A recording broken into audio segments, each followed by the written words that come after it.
বিসমিল্লাহির রহমানির রহিম। প্যারেন্টিং এই আধুনিক যুগে আমাদের সন্তানকে কিভাবে মানুষ করব। আমির জামান, নাজমা জামান। প্যারেন্টিং বিষয়ে শায়েখ নোমান আলী খানের পরামর্শ। চ্যাপ্টার 15। আমাদের সন্তানের সাথে আমাদের সম্পর্ক কতটুকু। Types of parent children relationship.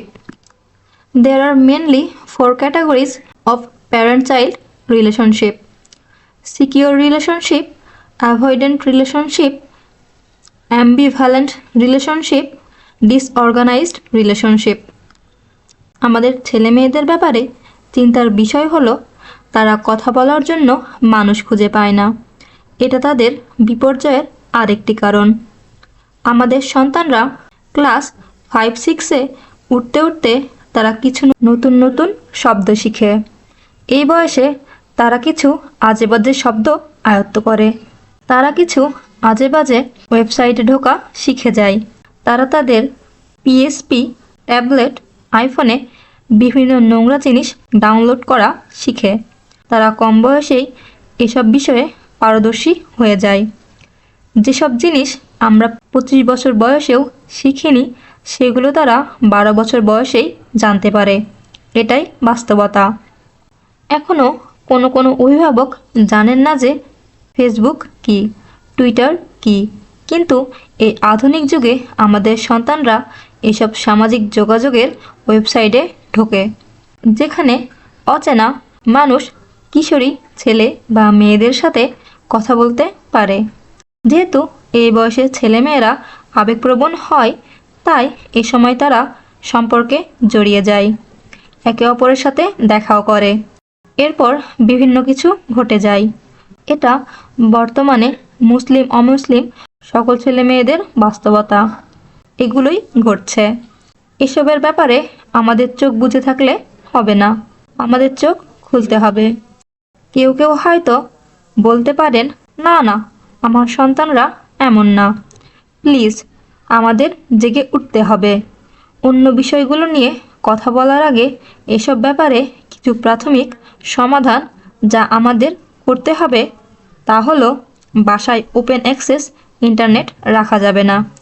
বিশেষ করে 12 বছরের ছোট বাচ্চা থাকলে এটা রাখা যাবে না। এটা একটা ভয়ানক কাজ। তাদেরকে ল্যাপটপ দেওয়া যাবে না। নিরাপত্তার জন্য মোবাইল দিতে চাইলে এমন মোবাইল দিতে হবে যেটাতে কেবল ফোন নম্বর লেখা যায়, কোনো টেক্সট মেসেজ বা ইন্টারনেট চালানো যায় না। নতুবা আমরা নিজেরাই নিজেদের বিপদ ডেকে আনছি।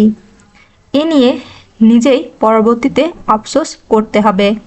আমরা হয়তো ভাবতে পারি এগুলো আমি তাদের ভালোবেসে কিনে দিয়েছি, আসলে আমি তাদের ধ্বংস করছি।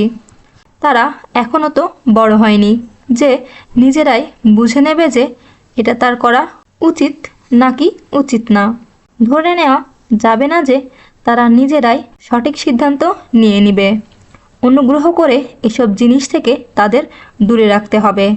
আমাদের সন্তানদের বিনোদনের জন্য অন্যান্য পথ আছে। এটা প্রথম বিষয়। আমাদের সন্তানেরা যখন টিনেজ কৈশোরে উপনীত হয় তখন তারা নিজেদের স্বাধীন ভাবতে থাকে। যখন তারা নিজেদের স্বাধীন ভাবতে থাকে তখন তারা মা বাবার কথা শুনতে চায় না। তখন অভিভাবকরা এমন কাউকে চান যার কথা শুনবে। ইতিমধ্যে যা ক্ষতি হবার তা তো হয়েই গেছে। যখন আমাদের হাতে সুযোগ ছিল তখন আমরা সঠিকভাবে তা কাজে লাগাইনি। তাই যাদের সন্তান এখনও ছোট তাদের উচিত এ সময়কে কাজে লাগানো। দেখা যাক বাচ্চারা স্কুলের টিফিন পিরিয়ডের সময় সাধারণত কী নিয়ে কথাবার্তা বলে। আমার মা আমাকে NC-17 ভিডিও গেম কিনে দিয়েছে, আর আমার বয়স মাত্র 8 বছর। মা আমাকে খুব ভালোবাসে। আমার গ্র্যান্ড থেফট অটো আছে। তুমি ওই মুভিটা দেখেছ? ওইটা PG-13 বা মুভিটা R-rated, আর আমি দেখেছি। সেটার ডিভিডিও আমার কাছে আছে। বাচ্চারা এসব নিয়েই কথা বলছে। এই জিনিসগুলো আমাদের বাচ্চাদের নষ্ট করে ফেলছে। আর একে কি আমরা ভালোবাসা বলবো? একে কি বাচ্চার জন্য উদ্বেগ বলে? আমাদের চোখ খুলতে হবে। আমরা সন্তানদের এমন সব জিনিসের সামনে উন্মুক্ত করে দিচ্ছি, আর এটা ধীরে ধীরে খারাপের দিকেই যাচ্ছে। বিশেষ করে মিডিয়াতে যেই মুভিটা 10 বছর আগে 13 বছর বয়সের নিচে অনুমোদিত ছিল না, সেটা এখন অনুমোদিত হয়েছে। স্ট্যান্ডার্ড নিচে নেমে গেছে। আমি না, তারা এসব নিয়ে কথা বলছে। এখন সমকামিতার মতো বাজে বিষয়গুলি এমনকি কার্টুনেও সাধারণ হয়ে গেছে। এখন আর টম অ্যান্ড জেরির মতো কার্টুন নেই। সব কিছু বদলেছে। চারিদিকে কি হচ্ছে সে ব্যাপারে আমাদের সতর্ক থাকতে হবে। আমাদের সন্তানেরা কি দেখছে, তারা কি ভাষায় কথা বলছে, যেসব জিনিস তাদের কাছে নর্মাল মনে হয় সেগুলো তাদের জীবনের অংশ হয়ে গেছে। যখন আমরা মসজিদে যাই তখন আমরা দাড়িওয়ালা মানুষদের দেখি, তারা নামাজ পড়ে, ভিন্নভাবে কথা বলে। আমাদের বাচ্চারা কি এই দৃশ্য দেখতে পায়, নাকি বাইরের পৃথিবীকে দেখে? সন্তানদের সাথে আমাদের আখিরাত নিয়ে কথা বলতে হবে। অন্যের জন্য ভালো কিছু করার কথা বলতে হবে, কাউকে সাহায্য করার কথা বলতে হবে। তারা আমাদেরটা দেখেই শিখে নেবে। এ ব্যাপারে আমাদের তাকে লেকচার দিতে হবে না। তারা কেবল মা বাবাকে দেখবে। সবচেয়ে কার্যকর প্যারেন্টিং সেটাই, যেখানে বাচ্চাকে কোনো কাজ করাতে মা বাবার কিছু বলতেই হয় না।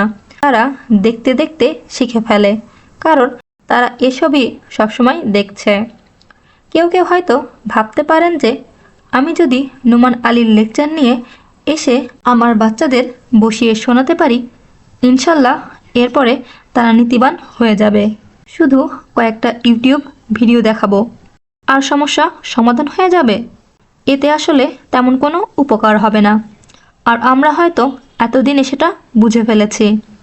আসলে আমরা নিজেরাই হচ্ছি যার যার সন্তানের প্রকৃত কাউন্সিলর। আমি আমার সন্তানের প্রকৃত কাউন্সিলর। আমাদের তাদের সবচেয়ে ভালো বন্ধু হতে হবে। আমরা জানি পুরনো যুগে তাদের লাইফস্টাইলের কারণে বাবা মা আর সন্তানদের মাঝে একটা প্রকৃতজাত সম্পর্ক বিরাজ করত। কিন্তু নতুন যুগে আব্বু দিনের বেশিরভাগ সময় অফিসে বা ব্যবসা নিয়ে থাকেন, বাসায় আসেন ক্লান্ত হয়ে। আর যে সময়ে তিনি ক্লান্ত হয়ে বাসায় আসেন তার অধিকাংশ বাচ্চারা ঘুমিয়ে পড়েছে। আর যখন তিনি অফিসে যান বাচ্চারা তখনও ঘুম থেকেই ওঠেনি। আর তেমন যদি নাও ঘটে, বাচ্চাদের 5 মিনিটের জন্য দেখতে পান যখন তারা ব্রেকফাস্ট করছে। তার মানে 7 দিনের মাঝে 5 দিনই বাবা আর বাচ্চার মাঝে কোনো কথোপকথন হয় না। তাও যদি হয়, সেটা তুমি হোমওয়ার্ক শেষ করেছ, আচ্ছা আমার জন্য এক গ্লাস পানি নিয়ে আসো, এতটুকুই। এর মাঝেই সীমাবদ্ধ। তারপর আসে ছুটির দিন। কিন্তু ছুটির দিনগুলোতে এখানে দাওয়াত থাকে, ওখানে পার্টি থাকে, তারপর সকালে 12টা পর্যন্ত ঘুমানো লাগে, বাসায় কিছু কাজ করা লাগে, ইত্যাদি ইত্যাদি। আমরা তখনও সন্তানদের সঙ্গে সময় কাটাই না, তাদের সঙ্গে সত্যিকারের কথাবার্তা বলি না, তাদের সাথে আমাদের আসলে প্রকৃত যোগাযোগই হয় না। এটাই মূল সমস্যা। আমাদের বাচ্চাদের জন্য সময় বের করে নিতে হবে, সপ্তাহের মাঝে আর সপ্তাহের শেষে। এটাই সকলের জন্য কার্যকর উপদেশ। আমাদের সন্তানদের জন্য সময় খুঁজে নিতে হবে, কেবল তাদের সাথে কথা বলার জন্য। শুধু শুনতে হবে তারা কি বলছে, আর কথা বলতে হবে তাদের সাথে, যদিও তারা আজগুবি কথাবার্তা বলে। আমাদের উচিত তাদের জীবনের একটা অংশ হওয়া। আমাদের অনেকের ক্ষেত্রেই যার যার সন্তানের কাছে মা বাবার একমাত্র ভূমিকা হলো তারা বাড়ির একটা দেওয়ালের মতো। এটা সবসময়ই থাকে, কিন্তু এর সাথে কেউ কথা বলে না। আমরা কি জানি এই ধরনের বাবা মায়ের সাথে কি হয়? তারা তাদের আচরণের প্রতিফলন পায় যেই মুহূর্তে সন্তানরা টিনেজার হয়, যখন তাদের 14-15 বছর বয়স হয়। তারা কিছুটা স্বাধীন হয়ে যায়, তখন তারা মা বাবার কথা শুনতে চায় না। কোনো কোনো অভিভাবক সমস্যার সমাধানের জন্য মসজিদে যান। ইমাম সাহেব, আমাকে একটা সূরা বলে দিন, একটা দোয়া বলে দিন, যাতে আমার ছেলেটা ভালো হয়ে যায়। আসলে এভাবে কোনো সমস্যার সমাধান হয় না। যখন তাদের বয়স 17, 18, 19, 20 হয়ে গিয়েছে, আমাদের তখন জরুরি সংকট অনুভব করলে চলবে না। তাদেরকে গড়ে তুলতে হবে অনেক অনেক আগে থেকে। এখন কিছু প্র্যাকটিক্যাল পরামর্শ দেওয়া যাক সেসব অভিভাবকদের জন্য যাদের সন্তানের বয়স 10 বছরের নিচে। মা বাবার সবচেয়ে বড় দায়িত্ব হলো সন্তানকে প্রকৃত ইসলামী শিক্ষা দেওয়া। যখন নবীরা দিন শিক্ষা দিতেন তারা সকলের জন্য তা করতেন, কিন্তু আল্লাহ সুবহানাহু ওয়া তাআলা ইসলাম আর কোরআন শিক্ষা নিয়ে কথা বলেছেন। বাচ্চাদের শেখার বা উপদেশ গ্রহণ করার কথা তিনি খুব কম সময়ই উল্লেখ করেছেন, কিন্তু তিনি এ সম্পর্কে বলেছেন সেটা সবসময়ই বাচ্চাদের বাবা মায়ের কাছ থেকে। কথাটা আবার খেয়াল করি, আল্লাহ যখনই কোরআনে বাচ্চাদের সঠিক পথ প্রাপ্ত হওয়ার কথা বলেছেন সেটা সবসময়ই বাবা মায়ের পক্ষ থেকে হয়েছে, আর বাবা মায়ের মধ্যে থেকে তা সবসময়ই বাবার পক্ষ থেকে হয়েছে। কারণ মা তো সর্বক্ষণ বাচ্চার পাশেই থাকেন। একজন মাকে কোনো অতিরিক্ত কষ্ট পোহাতে হয় না বাচ্চার পাশে সবসময় থাকার জন্য, কিংবা বাচ্চার সবসময় খেয়াল রাখতে, কিংবা তাকে উপদেশ দিতে। একজন মাকে সাধারণত মা হওয়ার ব্যাপারে সাধারণত ট্রেনিং নিতে হয় না, এটা প্রকৃতিগতভাবেই হয়ে থাকে। আল্লাহ তাদের মাঝে এই অনুভূতি দিয়ে রেখেছেন। অন্যদিকে বাবাদের অবস্থা শোচনীয়। আমাদের একটা ট্রেনিংয়ের মধ্য দিয়ে যেতে হয় সত্যিকারের বাবা হওয়ার জন্য। প্রকৃতিগতভাবে আমাদের মাঝে এ অনুভূতি আসে না। কেবল সন্তান জন্ম নিয়েছে বলেই মায়ের সব আবেগ অনুভূতি বদলে যায়, মুহূর্তেই সব বদলে যায়। কিন্তু একজন বাবার ক্ষেত্রে অতটা হয় না যতটা মায়ের ক্ষেত্রে হয়। কারণ বাবা হওয়ার যে উপলব্ধি তা স্বভাবগতভাবে আমাদের মাঝে আসে না। আমাদের বাবাদের এই অনুভূতি গড়ে তুলতে হয়, এর পিছনে শ্রম দিতে হয়। এর জন্যেই আল্লাহ বলেছেন, লুকমান সময় করে নিয়েছেন, সঠিক সুযোগটা বেছে নিয়েছেন বাচ্চার সঙ্গে কথা বলার জন্যে। আমরা দেখেছি ইয়াকুব আলাইহিসসালাম তার সন্তানদের সাথে কথা বলেছেন।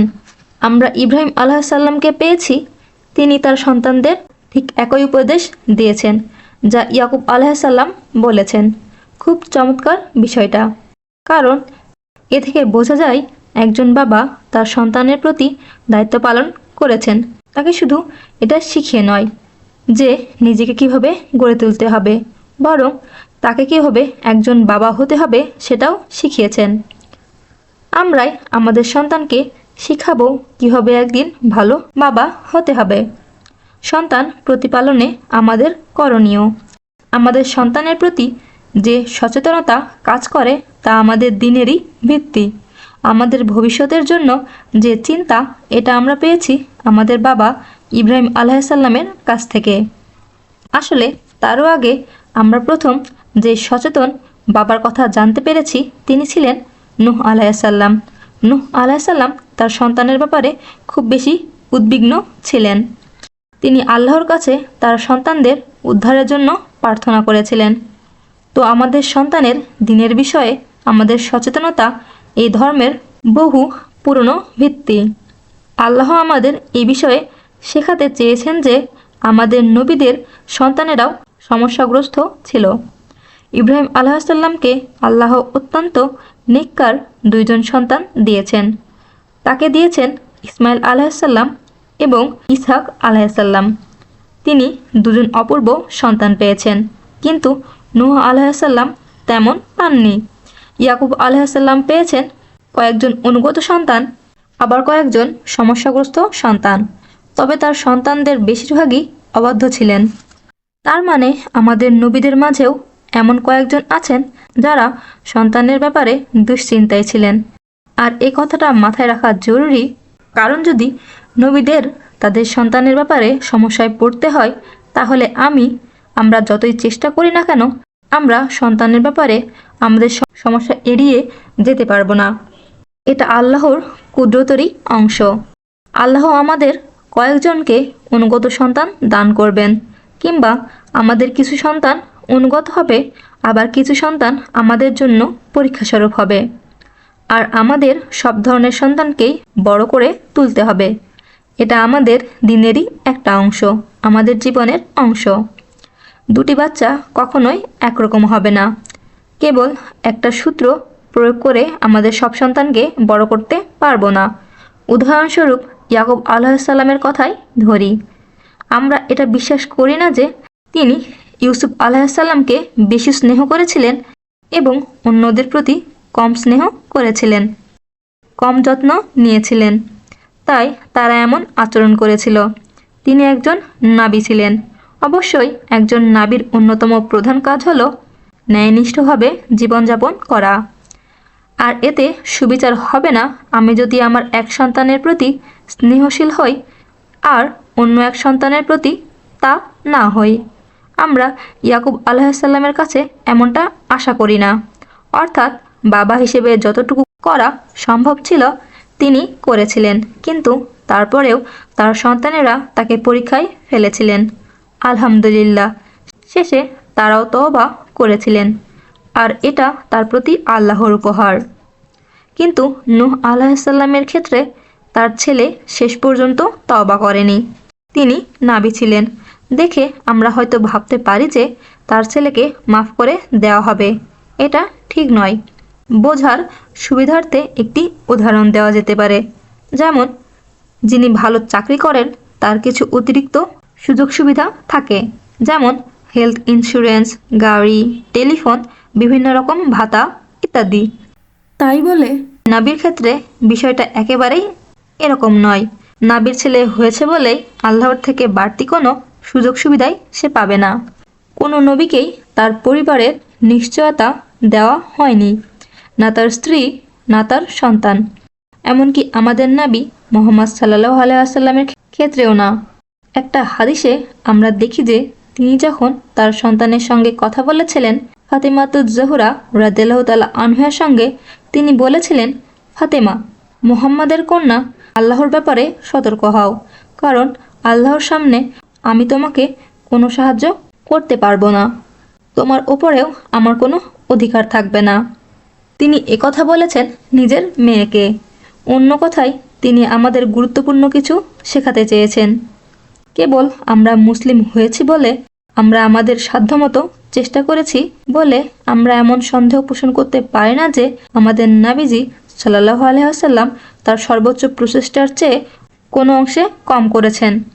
তিনি ভবিষ্যতের সকল বাবাদের জন্য আদর্শ, বিশেষ করে কন্যা সন্তানের বাবাদের জন্য। আমাদের মধ্যে যাদের মেয়ে সন্তান আছে আমরা তো অনুগৃহীত, আমরা সম্মানিত নবী সাল্লাল্লাহু আলাইহি ওয়াসাল্লামের সুন্নাতকে বহাল রাখতে পেরে, কারণ তিনিও ছিলেন কন্যা সন্তানের বাবা। তার ছেলেও হয়েছিল, কিন্তু তারা খুব অল্প বয়সেই মারা গিয়েছিল। আল্লাহ তাকে একাধিক মেয়ে সন্তান উপহার দিয়েছিলেন এবং তাদের লালন পালনের দায়িত্ব উপভোগ করতে দিয়েছিলেন।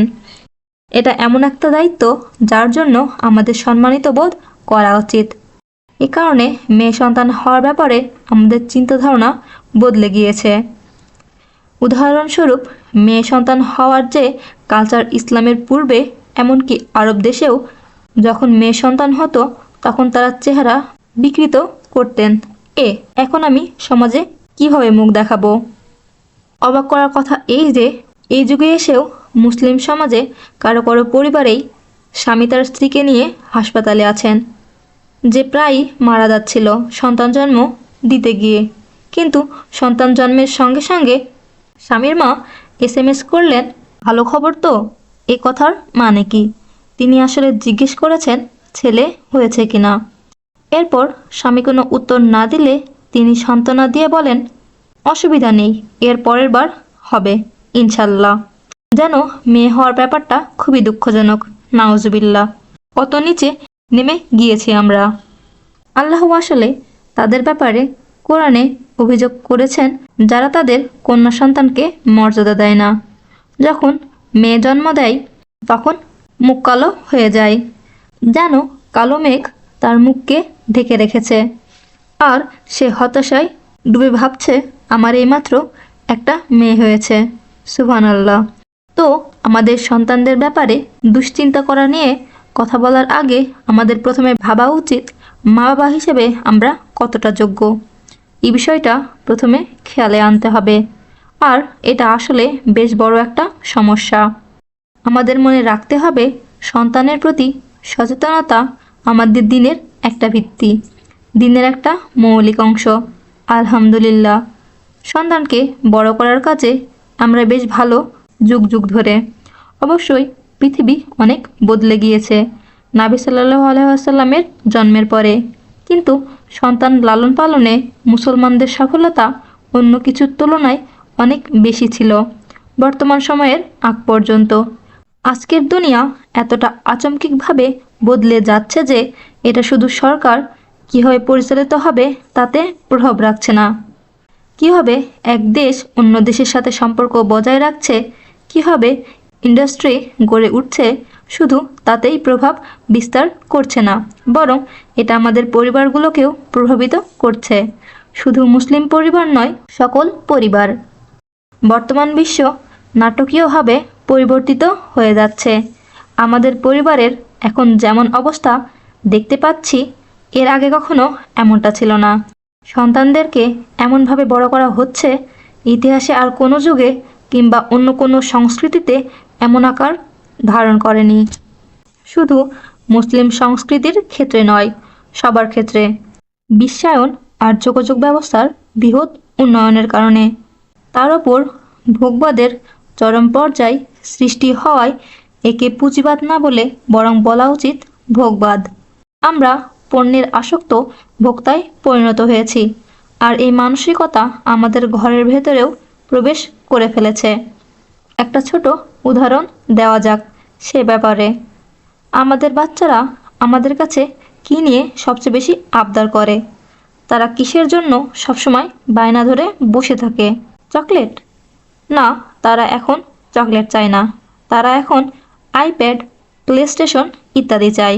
তারা বড় হয়ে গিয়েছে, এখন তারা খেলনা দিয়ে খেলতে চায় না। তারা এসব আইপ্যাডের খবর কোথায় পায়? তারা কি স্বপ্নে দেখতে পায়? না, হয় তার বন্ধুর কাছে এসব আছে অথবা টিভিতে দেখেছে। তারা যখন দেখলো তার অন্য বন্ধুদের এসব আছে, তারা বলে আমি ওরকম স্নিকার চাই, আমি ওরকম শার্ট চাই, আমি ওরকম খেলনা চাই। এরকম খেলনার আইডিয়া তারা কোথায় পায়? এসবের ইলহাম কোথায় থেকে আসে? এসব এসেছে মিডিয়া থেকে। আমরা আমাদের বাচ্চাদের সামনে মিডিয়ার জগৎটা উন্মুক্ত করে দিয়েছি, আর এই মিডিয়া বাচ্চাদেরকে মূলত এসব খেলনার জন্যে বায়না করতে শেখায়, যেন আমরা তাদের এসব খেলনা কিনে দেই। আর তখন আমরা এগুলো কিনি। তাছাড়া বাচ্চারাই যে এসবের একমাত্র শিকার তা কিন্তু নয়, আমরাও এর অন্তর্ভুক্ত। আমরা যেসব ব্র্যান্ডের ড্রেস পরি, তখন আমরা আসলে নিজেকে খুব হাই ক্লাস মানুষ ভাবতে শুরু করি। যখন আমি একটা দামি ঘড়ি পরি, হঠাৎ যেন আমার মনে হতে থাকে সব মানুষের ভিড়ে আমার মান মর্যাদা বেশি। যে মুহূর্তে আমি একটা অ্যাপল স্টোর থেকে একটা আইফোন হাতে নিয়ে বেরিয়ে আসি, হঠাৎ যেন আমার নিজেকে খুব হ্যান্ডসাম লাগে। কিছু একটা তো হয়েছে। আমি বুঝতে পারছি না আমি কিভাবে এত কুল হয়ে গেলাম। এটা জাস্ট হয়ে গেল। আমরা আসলে ভেবে নেই মানুষ হিসেবে আমাদের মর্যাদা বেড়ে গিয়েছে এসব পণ্যের ক্রেতা হয়েছি বলে। আর আমি যদি কোনো ব্র্যান্ডের কাপড় না পরি, অথবা ওই ফোনটা যদি আমার না থাকে, কিংবা আমার এই খেলনাটা নেই, অথবা ওই খেলনাটা নেই, তাহলে আমি মূল্যহীন। কোনো কারণে আমি অন্যদের সমমান সম্পন্ন নই। অন্যরা আমার চেয়ে ভালো শুধু এই কারণে যে তাদের হাতে যেটা আছে সেটা আমার থেকে ভালো। তো আমরা মুসলিম, আমরা কেমন যেন অবচেতন ভোক্তায় পরিণত হয়ে গিয়েছি। এমনটাই আমাদের অবস্থা। এই সমাজে সন্তান লালনের কথা বলার আগে আমাদের এটা বুঝতে হবে যে আর সারা দুনিয়ায় কী হচ্ছে। কার্যকর উপায়ে সন্তান লালনের কথা ভাবতে গিয়ে আমাদের এসব ব্যাপারে ভেবে দেখতে হবে। এটা একটা বড় সমস্যা। দ্বিতীয় বড় সমস্যা হলো আমার কাছে সাফল্যের মানে কি? কিসে আমার মর্যাদা বাড়ায়? এখন তো বাচ্চাদের এই মানসিকতা দিয়ে বড় করা হচ্ছে যে তাদের মূল্য ওই প্রোডাক্ট দ্বারা নির্ধারিত হয়।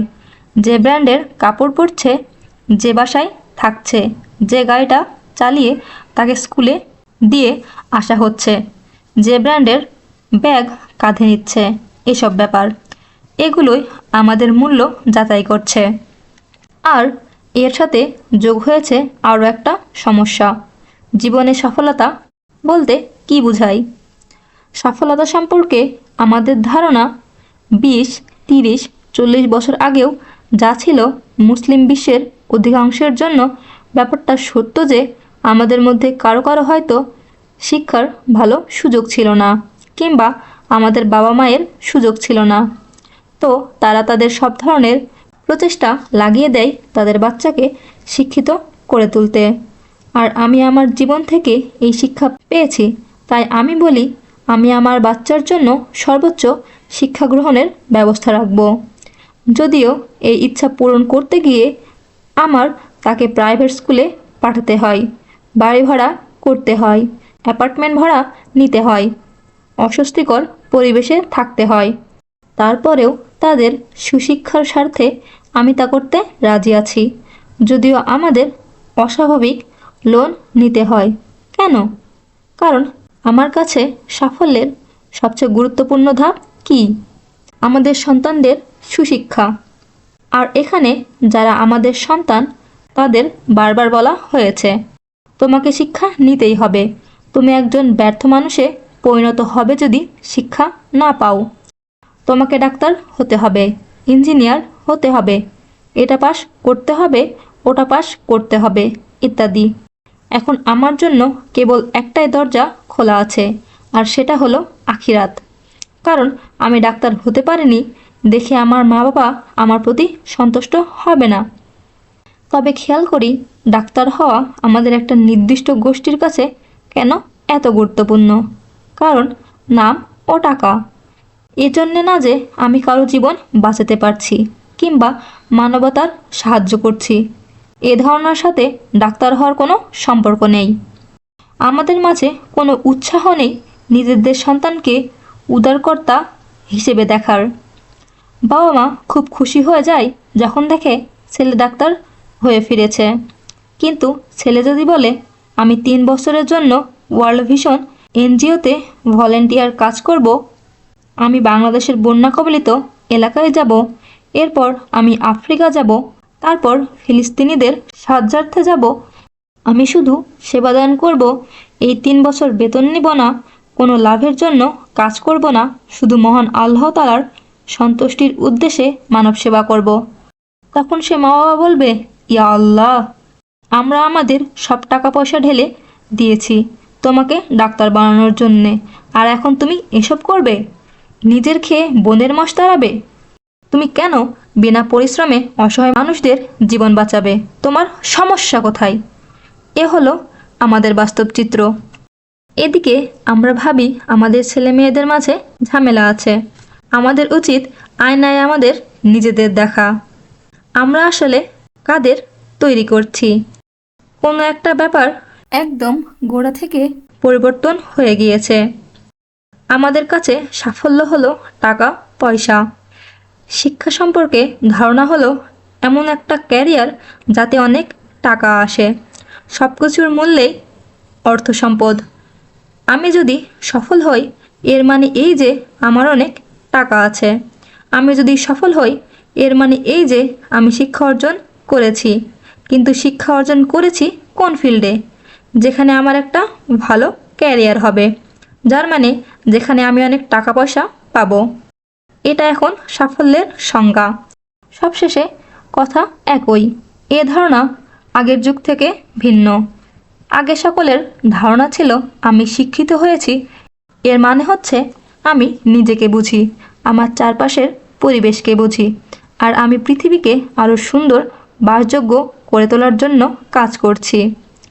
আর এর জন্য কখনো আমাকে ইতিহাস পড়তে হবে, কখনো সমাজবিজ্ঞান পড়তে হবে, কখনো পলিটিক্যাল সায়েন্স পড়তে হবে, কখনো সামাজিকতা নিয়ে পড়াশোনা করতে হবে। কেবল একটা ক্ষেত্র নিয়েই পড়ে থাকলে চলবে না। আর তাছাড়া যে দিক থেকেই বিচার করি না কেন, সবশেষে সফল কমিউনিটি হলো তারাই যারা নিজেদের ছেলে মেয়েদের কেবল একটা ক্ষেত্রে সীমাবদ্ধ রাখেনি। এখন সন্তান বড় হওয়ার সম্পর্কে অল্প কিছু কথা বলা যাক। সবচেয়ে আগে আমাদের মানসিকতা বদলাতে হবে। তারা যদি আমাদের মাঝে সফলতার সঠিক সংজ্ঞা খুঁজে না পায়, তারা যদি আমাদের ব্যক্তিত্বের প্রতিফলন না দেখতে পায় আমাদের দৈনিক কথাবার্তায়, তবে আমরাও এটা আশা করতে পারি না যে তারা সফলতার সঠিক মানে নিজে থেকে বুঝে নিয়েছে। তাদের কাছে এই নির্দেশনা আমাদের পক্ষ থেকেই আসতে হবে। আমরা যা নিয়ে সবসময় কথা বলি, আমাদের কাছে যে বিষয়গুলো সবসময় গুরুত্বপূর্ণ, যখন স্বামী স্ত্রী পরস্পরের সঙ্গে কথা বলি তখন বাচ্চা তা শুনতে থাকে, তাই না? তাদের কান সবসময় খোলা থাকে। এখন আমরা যদি বিল ফাঁকি দেওয়া নিয়ে কথা বলি, বাড়িওয়ালা বা ভাড়াটিয়ার বদনাম করি, কিংবা আমরা সব সময় নাটক সিনেমা নিয়ে কথা বলি, কিংবা অন্য পরিবার সম্পর্কে কেবল বাজে কথা বলি, তারা কি করে না করে এসব আলোচনা করি, তারা ভেবে নিবে যে বড়রা এমনই, আমার মা বাবা এসব করে, এগুলো তাদের জীবনে গুরুত্বপূর্ণ হয়ে দাঁড়াবে। কিন্তু আমি আর আমার স্ত্রী যদি কোরআন নিয়ে কথা বলি, আখিরাত নিয়ে কথা বলি, অন্যের জন্য ভালো কিছু করার কথা বলি, অন্যকে সাহায্য করার কথা বলি, তারা আমারটা দেখে শিখে নেবে। আমার তাকে লেকচার দিতে হবে না। এ ব্যাপারে তারা কেবল আমাকে দেখবে। সবচেয়ে কার্যকর প্যারেন্টিং সেটাই, যেখানে বাচ্চাকে কোনো কাজ করাতে মা বাবার কিছু বলতে হয় না। তারা মা বাবাকে দেখে দেখে শিখে ফেলে, কারণ তারা এসবই সবসময় দেখছে। সন্তানদের সময় দেওয়া।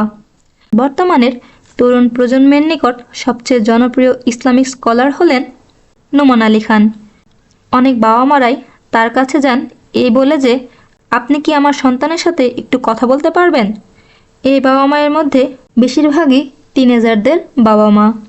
টিনেজারদের বাবা মা প্রায় সময়ই তার কাছে যান বিভিন্ন অভিযোগ নিয়ে। যেমন বলেন, আমার ছেলেটা না আজকাল আমার কথা শোনেই না, আপনি কি ওর সাথে একটু কথা বলবেন? তখন তিনি মনে মনে বলেন, বরং আপনি নিজে আপনার ছেলের সাথে কথা বলছেন না কেন? কোথায় ছিলেন আপনি যখন তার সাথে কথা বলার প্রকৃত সময় ছিল? বাবা মা এবং স্বামী স্ত্রী এই দুটোই খুব মৌলিক সম্পর্ক। একটা আমাদের সন্তানের সাথে, আরেকটা আমাদের জীবনসঙ্গীর সাথে। এই দুটো সম্পর্কের ব্যাপারে খুব বেসিক কিছু বিষয় নিয়ে আলোচনা করা যাক। আমাদের সন্তান যখন ছোট, খুবই ছোট, ধরি যখন তাদের বয়স 5, 6, 7, 2, 3, 4, তখন তাদের কাছে সবচেয়ে গুরুত্বপূর্ণ কোন জিনিসটি? তাদের কাছে সবচেয়ে গুরুত্বপূর্ণ হলো আমাদের সমর্থন। তারা মা বাবাকে গর্বিত করতে চায়। তারা যা যা করছে সব মা বাবাকে দেখাতে চায়। ধরি আমি জরুরি কোনো কাজের আলাপ করছি ফোনে, আর এ সময় আমার 2 বছরের ছেলে এসে বলছে, আব্বু আব্বু আব্বু, ভাই একটু লাইনে থাকেন, কি হয়েছে?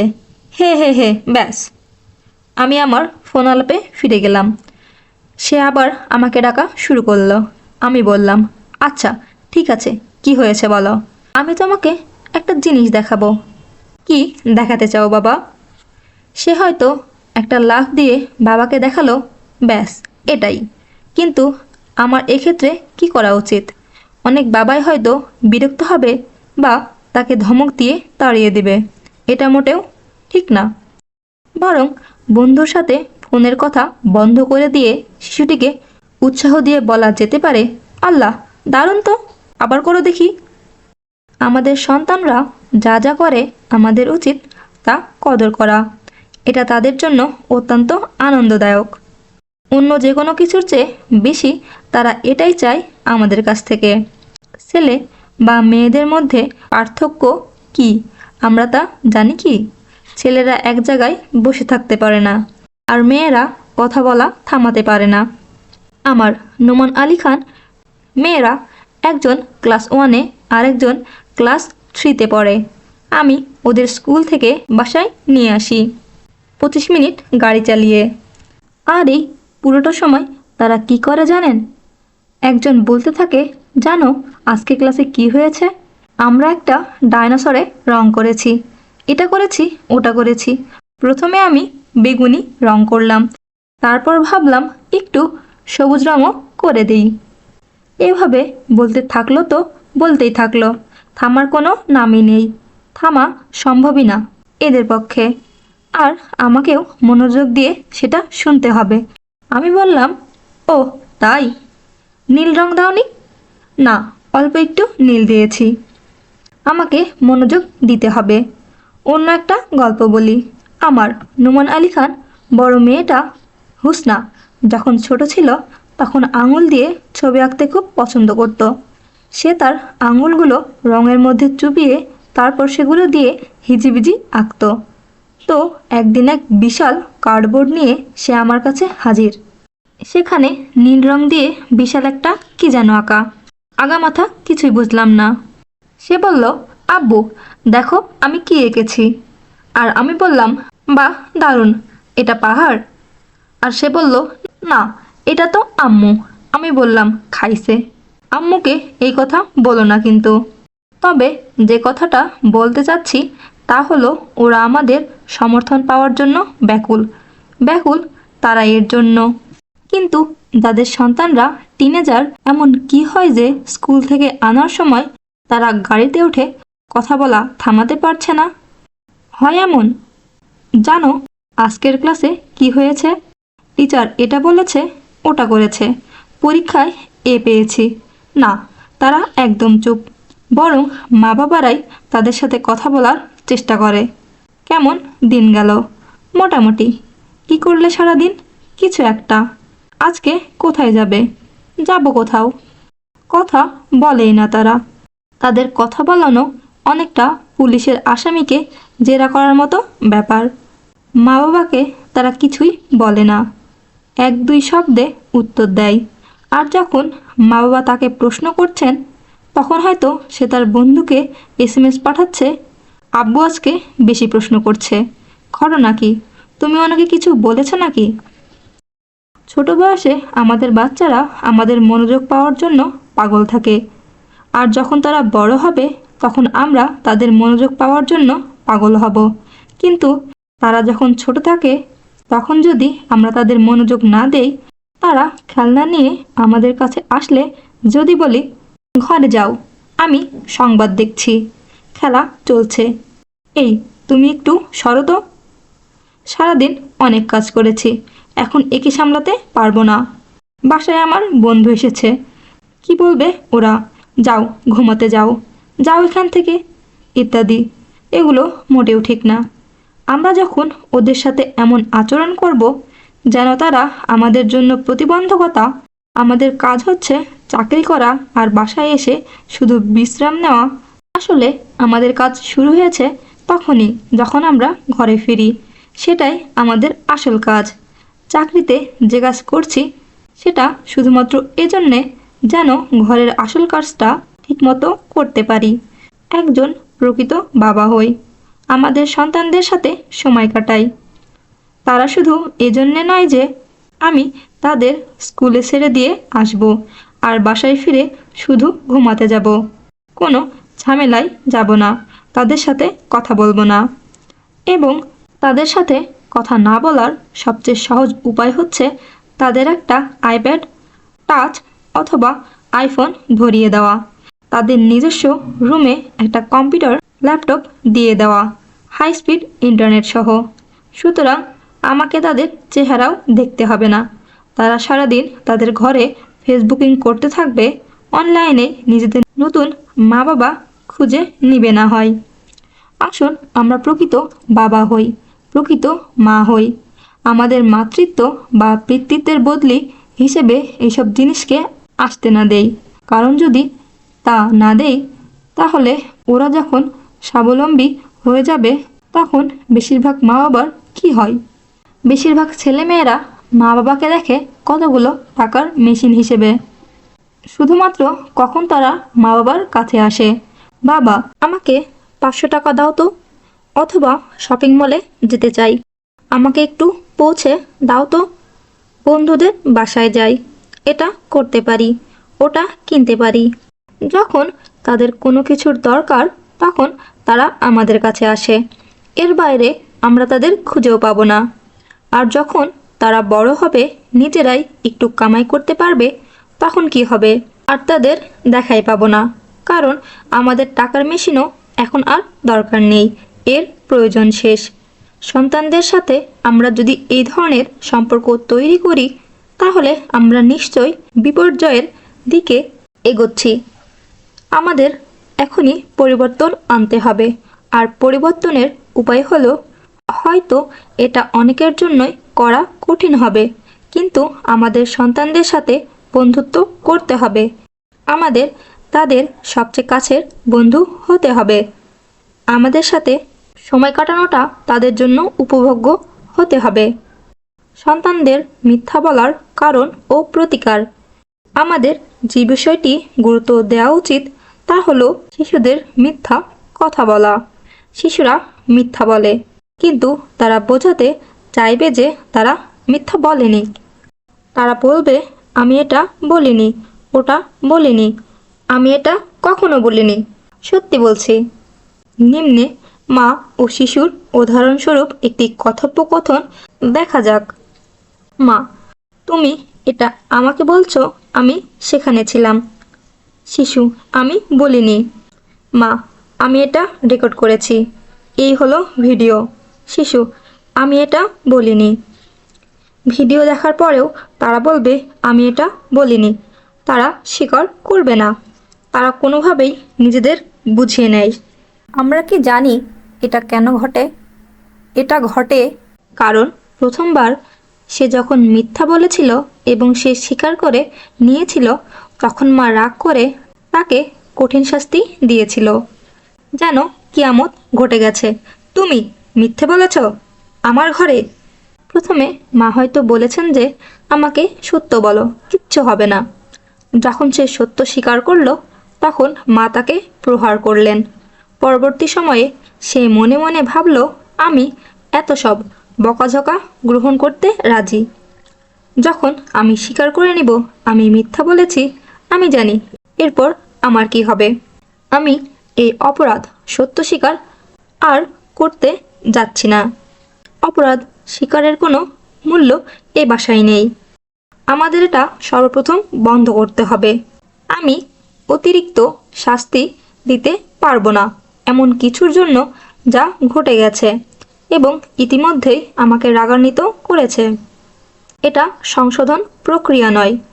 মা রাগান্বিত কারণ বাচ্চা মিথ্যা বলেছে অথবা খারাপ কিছু করেছে। তারপর সে রাগান্বিত কারণ সে কাজটি সম্পর্কে মিথ্যে বলেছে। তারপর সে রাগান্বিত কারণ সে জিজ্ঞেস করেছে, সত্য বলো।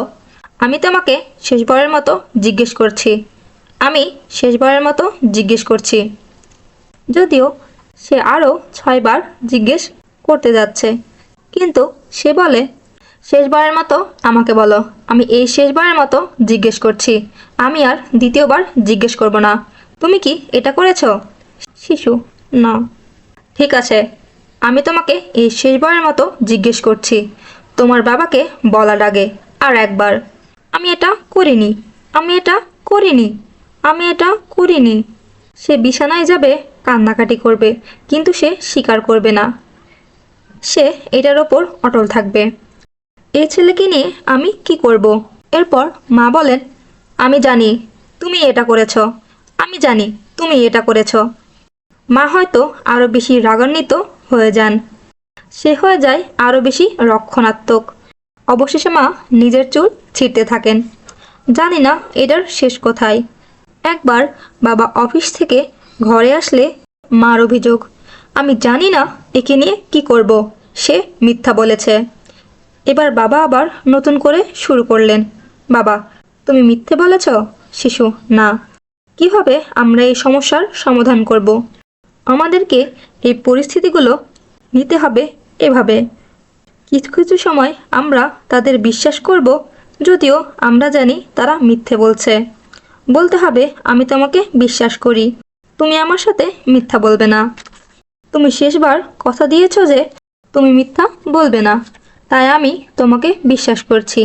ঠিক আছে, তোমার কোনো সমস্যা নেই। তাকে এই মিথ্যা বলাতে 3 থেকে 4 বার সুযোগ দিতে হবে। কল্পনা করি কি ঘটতে পারে। শিশুরা স্বভাবগতভাবে খারাপ না, তাদের প্রকৃতিতেই রয়েছে সততা। তাই যখন তারা খারাপ কিছু করে এবং আমরা সেজন্য তাকে শাস্তি দেই না, তখন তাদের সুযোগ হয় বিবেককে প্রশ্ন করার। যদি আমরা এর জন্য তাকে শাস্তি দেই, তাদের বিবেক কাজ করার সুযোগ পায় না, কারণ তারা এর জন্য ইতিমধ্যেই শাস্তি পেয়ে গেছে।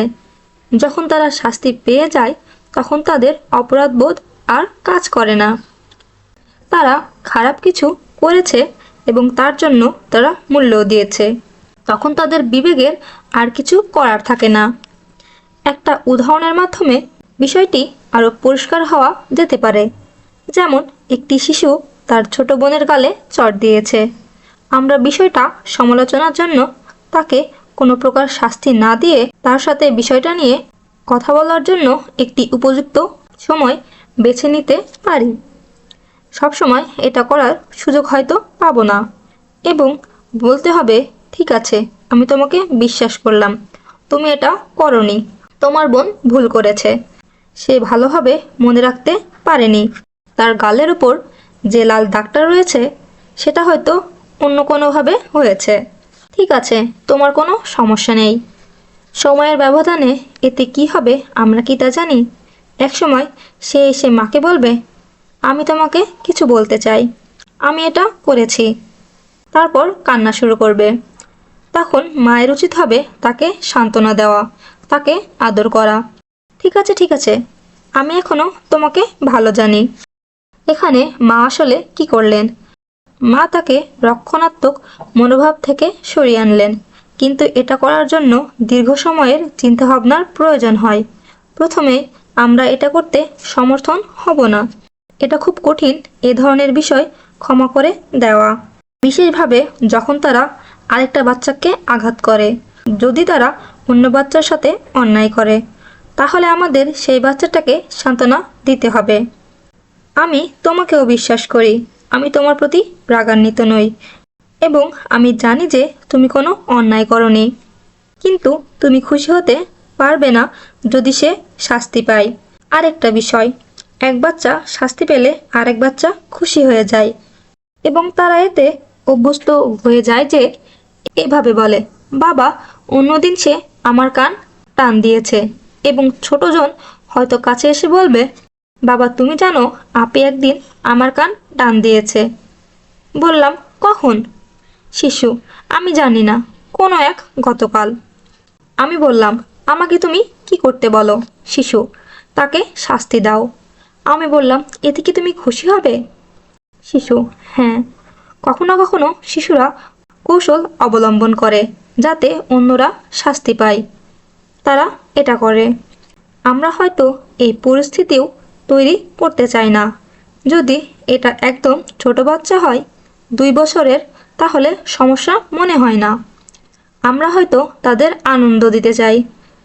আমি হয়তো বর্জনকে ধরে এভাবে নিজের হাতে নিজে কয়েকবার আঘাত করি এবং বলি, বলো আও। সে তখন বলে, আও আও, আমি ব্যথা পাই, আমি ব্যথা পাই। এবং আমি ছোটজনের দিকে ফিরে বলি, তুমি এখন খুশি? শিশু, হ্যাঁ, এটা মজার। কিন্তু বড় সন্তানের বেলায় একজন শাস্তি পেলে অন্যজন খুশি হয়, তাহলে এটা একটা সমস্যা। এটা একটা শাস্তিযোগ্য অপরাধ। কেন তুমি খুশি? এটা থেকে তুমি কি পেলে?